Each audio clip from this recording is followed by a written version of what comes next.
প্রিয় বন্ধুরা, এই মুহূর্তে আমরা লাউয়াছড়া জাতীয় উদ্যানে আছি। জাতীয় উদ্যানের যেই প্রধান আকর্ষণ আমরা জানি, আমাদের এই লাউয়াছড়া জাতীয় উদ্যানটা অনেক বন্যপ্রাণী অভয়ারণ্য, অনেক গহীন একটা বন। ঠিক এই বনের মধ্য দিয়ে এই ট্রেন লাইনটি চলে গেছে। কত সুন্দর দেখতে! এত গভীর বনের মাঝখান দিয়ে ট্রেন যখন চলে যায় দেখতে অসাধারণ লাগে। কিছুক্ষণ আগে একটি ট্রেন গেছে, যেটা আমরা দেখছি, মুগ্ধ হয়ে দেখছি। ট্রেনের আওয়াজটাও খুব সুন্দর।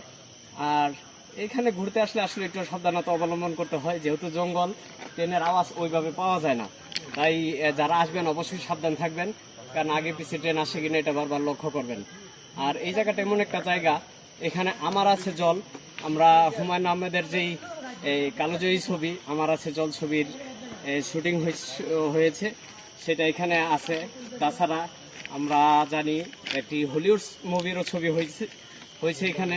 অ্যারাউন্ড দ্য 18 ডেজ ছবির শুটিংটা এখানে হয়েছে। তো অসাধারণ একটি জায়গা, আমাদের বাংলাদেশের গর্ব যে বাংলাদেশের মতো একটা জায়গায় এই জায়গাটাই যে একটা হলিউড মুভি হয়েছে। তা আমরা হয়তো অনেকে জানি, অনেকে জানি না। তো যারা জানি না আজকে জেনে রাখি।